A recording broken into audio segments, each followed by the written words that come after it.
Hello বন্ধুরা, আজকের ভিডিওতে আমরা আলোচনা করব রাজ্যের কলকাতা মেট্রো রেলের কর্পোরেশনের মাধ্যমে গ্রুপ সি পোস্টে কর্মী রিক্রুট করা হচ্ছে। এখানে ছেলেমেয়ে সকলেই আবেদন করতে পারবেন। তো আপনারা কিভাবে আবেদন করবেন, আবেদন কবে থেকে শুরু হচ্ছে, এখানে আরও কী কী পোস্টে রিক্রুট করা হচ্ছে, স্টেপ বাই স্টেপ জানিয়ে দেবো আপনাদেরকে আজকের এই ভিডিওর মাধ্যমে। আমাদের এই চ্যানেলে নতুন হলে চ্যানেলটিকে সাবস্ক্রাইব করে পাশে বেল আইকনে ক্লিক করে নোটিফিকেশন অন করে রাখবেন, পরিবর্তিতে এরকম চাকরি সংক্রান্ত লেটেস্ট আপডেটগুলো সবার আগে পাওয়ার জন্য। এবং আমাদের এই চ্যানেলে নিত্য নতুন চাকরির খবরাখবর আমরা আপনাদেরকে প্রোভাইড করব। এখানে 100% জেনুইন অফিসিয়াল নোটিশ সহ আপনারা এখানে ভিডিও পেয়ে যাবেন। এখানে কোনো রকম ফেক নিউজ আমরা আপনাদেরকে দেবো না। নোটিশে কী বলা রয়েছে সেগুলো আপনাদেরকে শেয়ার করে দেব। তো বন্ধুরা, অনস্ক্রিনে দেখতে পাচ্ছেন যে অফিসিয়ালি নোটিশ রয়েছে, কলকাতা মেট্রো রেলের থেকে প্রকাশিত হচ্ছে। সেই নোটিশ কিন্তু আমরা আপনাদের সামনে ওপেন করেছি, একেবারে জেনুইন নোটিশ, যেটা আপনার অনস্ক্রিনে দেখতে পাচ্ছেন। যার নোটিশ নাম্বার এখানে দেওয়া আছে এবং যে ডেটে নোটিশ প্রকাশিত হচ্ছে তার ডেট এখানে দেওয়া রয়েছে 30শে ডিসেম্বর 2024 সালে এই নোটিশটি প্রকাশিত হয়েছে। এখানে দেখতে পাচ্ছেন দেওয়া আছে metro railway invites applications for recruitment against cultural quota for the year 2024 and 2025। Opening date এখানে দেখতে পাচ্ছেন, অর্থাৎ এখানে আপনাদের আবেদন শুরু হচ্ছে 31শে ডিসেম্বর 2024 সাল থেকে এবং আবেদন করতে পারবেন 31শে জানুয়ারি 2025 সাল পর্যন্ত। এখানে আপনার আবেদন করতে পারবেন। কোন কোন প্রার্থীরা আবেদন করতে পারবেন বা কোন কোন স্টেটের প্রার্থীরা এখানে আবেদন করতে পারবেন সেই স্টেটগুলোর নাম কিন্তু এখানে দেওয়া আছে। চাইলে আপনারা এখান থেকে এটাকে পড়ে নিতে পারেন। এবং আপনারা এখানে কিভাবে আবেদন করবেন, কতগুলো শূন্যপদ রয়েছে এখানে দেখতে পাচ্ছেন, যেটা 2024-25 সালে আপনাদের রিক্রুট করা হচ্ছে কলকাতা মেট্রো রেলের তরফ থেকে।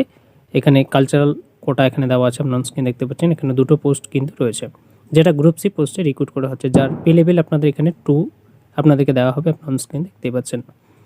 তো এখানে আরও কী কী বলা রয়েছে সেগুলো আমরা এখান থেকে পরপর আপনাদেরকে দেখিয়ে দেবো। এখানে দেখতে পাচ্ছেন গ্রুপ সি পোস্টে রিক্রুট করা হচ্ছে, যার পে স্কেল এখানে দেওয়া আছে। আমরা প্রথমে দেখে নিয়েছি, লেভেল 2 আপনাদেরকে দেওয়া হবে। ডিসিপ্লিন এখানে দুটো শাখা রয়েছে, তাবলা এবং সায়েন্টিসিজার এখানে রয়েছে। একটি একটি করে এখানে পোস্ট রয়েছে।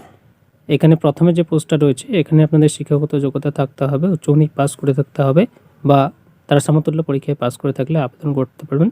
সাথে কিন্তু আপনাদের 50% নাম্বার থাকতে হবে, অর্থাৎ 50% নাম্বারের নিচে থাকলে কিন্তু আপনারা এখানে আবেদন করতে পারবেন না। রেকগনাইজ এডুকেশন বোর্ড থেকে আপনাদেরকে পাস করে থাকতে হবে। আর যারা এসসি এসটি ইএসএম বা পিডব্লিউডি প্রার্থী রয়েছেন তাদের ক্ষেত্রে এখানে 50% নাম্বারে আপনারা আবেদন করতে পারবেন। অথবা যদি আপনারা এখানে মাধ্যমিক পাস করে থাকেন সেক্ষেত্রেও আবেদন করতে পারেন। প্লাস আপনাদের এখানে আইটিআই করে থাকতে হবে, সেক্ষেত্রে আপনারা কিন্তু আবেদন করতে পারবেন। Diploma in engineering is not consider as the alternative higher কোয়ালিফিকেশনের ক্ষেত্রে এখানে বলা রয়েছে। দ্বিতীয় নম্বর পোস্টটা যেটা রয়েছে এখানে দেখতে পাচ্ছেন, ডিগ্রি বা ডিপ্লোমা করে থাকতে হবে, যার সার্টিফিকেট আপনাদের থাকতে হবে সংশ্লিষ্ট রেকগনাইজ বোর্ড থেকে, তবেই কিন্তু আপনারা এখানে আবেদন করতে পারবেন। এবার এখানে আবেদন করতে গেলে আপনাদের বয়স কী থাকতে হবে সেটা এখানে বলেছে। 1 জানুয়ারি 2025 সালের অনুযায়ী আপনাদের এখানে বয়সটা থাকতে হবে। ইউআর প্রার্থীর ক্ষেত্রে 18 থেকে 30-এর মধ্যে এখানে বলেছে। ওবিসি প্রার্থী যারা রয়েছেন তারা এখানে 3 বছর বয়সে ছাড় পাবেন। এসসি এসটি প্রার্থীরা 5 বছর বয়সে ছাড় এখান থেকে পেয়ে যাবেন। এখানে বলেছে এক্সটেন্ট অফ এজ রিল্যাক্সেশন, এখানে বলেছে ইউআর প্রার্থীরা এখানে 40 বছর, ওবিসির 43 বছর এবং এসসি এসটি প্রার্থীরা 45-এর মধ্যে এখানে আবেদন করতে পারবেন।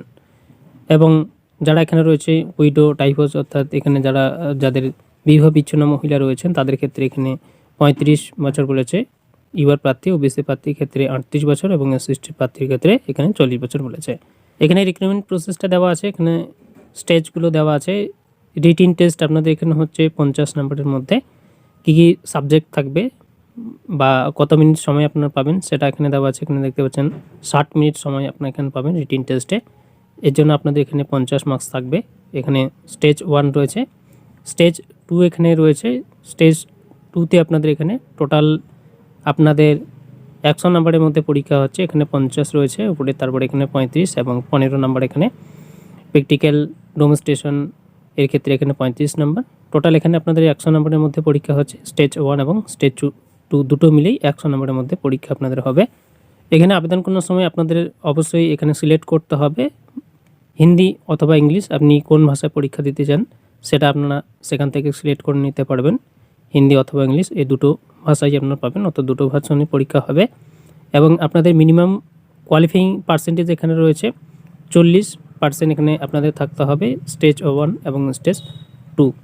রিটিন টেস্টের ক্ষেত্রে আপনাদের কোন কোন বিষয়গুলো থাকবে সেগুলো কিন্তু এখানে দেওয়া আছে। General knowledge, general science, general mathematics, knowledge of general English, এই সমস্ত বিষয়গুলো আপনাদের থাকবে রিটিন টেস্টে।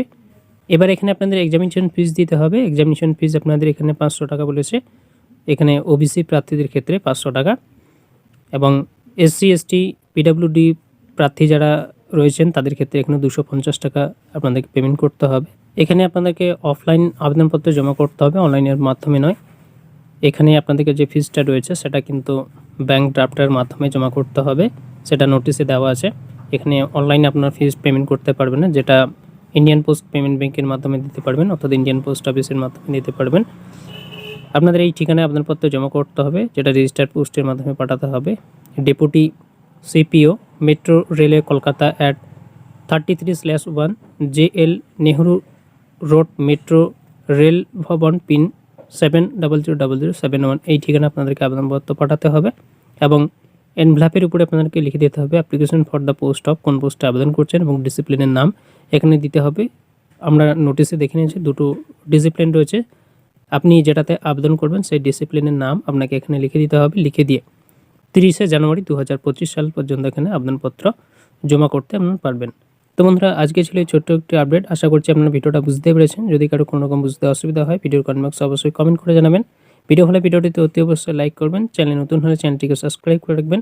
তো চলুন বন্ধুরা, দেখা হবে পরে ভিডিওতে। ততদিন ভালো থাকবেন, সুস্থ থাকবেন, আপনাদের পরিবারের খেয়াল রাখবেন।